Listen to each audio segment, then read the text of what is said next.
സാധാരണക്കാരുടെ കുടുംബ വസ്ത്രാലയം ഷാദി സിൽക്സ്. ഇനി കൂടുതൽ സൗകര്യങ്ങളോടെ മികച്ച കളക്ഷനും വിശാലമായ പാർക്കിംഗും. ഷാദി സിൽക്സ്, ബസ് സ്റ്റാൻഡിന് എതിർവശം, കൊണ്ടോട്ടി. വിമാനത്തിൽ ബോംബ് ഭീഷണിയുണ്ടായ സാഹചര്യത്തിൽ എയർ അറേബ്യയുടെ വിമാനം കോഴിക്കോട് വിമാനത്താവളത്തിൽ തുടരുന്നു. ഐസൊലേഷൻ ബേയിലേക്ക് മാറ്റിയ വിമാനത്തിൽ ഡോഗ് സ്ക്വാഡും ബോംബ് സ്ക്വാഡും CISFും മറ്റും സൂക്ഷ്മ പരിശോധന തുടരുകയാണ്.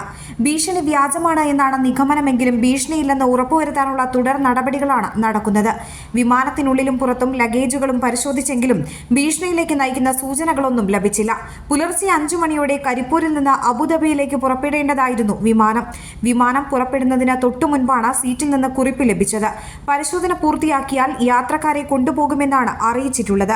Air 1 news, Karipur. നന്ദിയുണ്ട് ഇന്നോളം എത്തിയ ഞങ്ങളുടെ ഈ സുവർണ യാത്രയും നിങ്ങളുടെ ഓരോ ആഘോഷങ്ങൾക്കുമൊപ്പം ഞങ്ങളെയും ചേർത്ത് നിർത്തിയതിന്. Beauty Mark Gold and Diamonds, specially for U.